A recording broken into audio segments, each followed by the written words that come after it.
What's going on, y'all? We back. We're going to be continuing on in the book of Ezekiel, chapter 17. As y'all know, Ezekiel follows the life of a man named Ezekiel, who is given a prophecy and a declaration by the Lord of all the things that will befall the land and the people of Israel, but because of their idolatry, their detestable acts, and their rejection of him as their Lord. Chapter 17. The word of the Lord came to me, Son of man, set forth an allegory and tell the house of Israel a parable. Say to them, this is what the sovereign Lord says. A great eagle with powerful wings, long feathers and full plumage of varied colors came to Lebanon.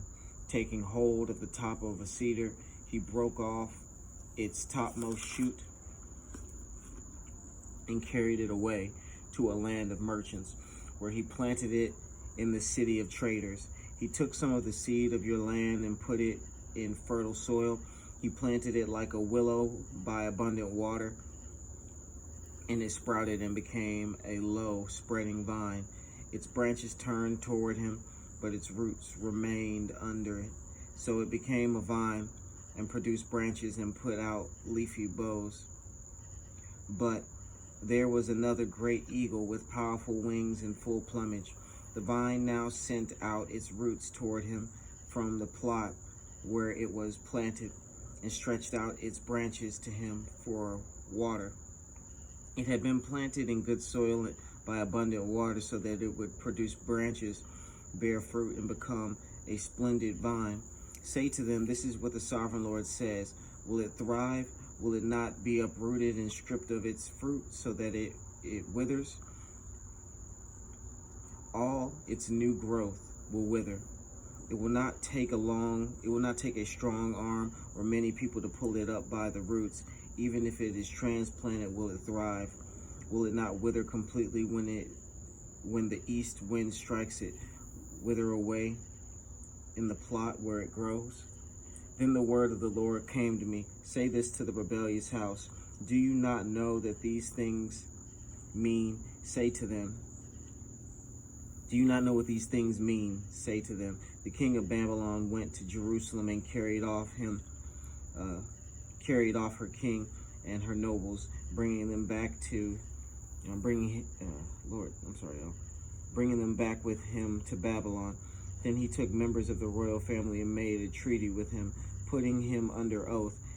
He also carried away the leading men of the land, so that the kingdom would be brought low, unable to rise again, surviving only by keeping his treaty.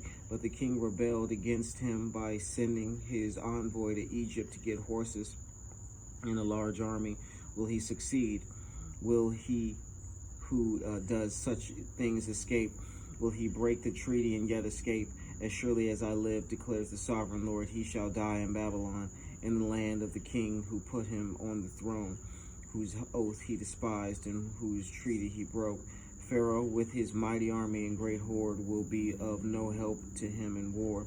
He ramps up and builds a siege works. When ramps are built and siege works erect to destroy many lives, he despised the oath by breaking the covenant, because he had given his hand in a pledge and yet did all these things. He shall not escape. Therefore, this is what the sovereign Lord says. As surely as I live, I will bring down on the head my oath that he despised and my covenant that he broke. I will spread my net for him, and he will be caught in my snare. I will bring him to Babylon and execute judgment upon him there, because he was unfaithful to me. All his fleeing troops will fall by the sword, and the survivors will be scattered to the winds. Then you will know that I am the Lord, that I, the Lord, have spoken. This is what the sovereign Lord says. I myself will take a shoot from the very top of a cedar and plant it. I will break off a tender sprig from the topmost shoot of the plant, of the topmost shoots, and plant it on a high and lofty mountain. On the mountain heights of Israel I will plant it. I will produce branches and bear fruit and become a splendid cedar. Birds of every kind will nest in it. They will find shelter in the shade of the branches. All the trees of the field will know that I, the Lord, bring down the tall tree and make the low tree grow tall.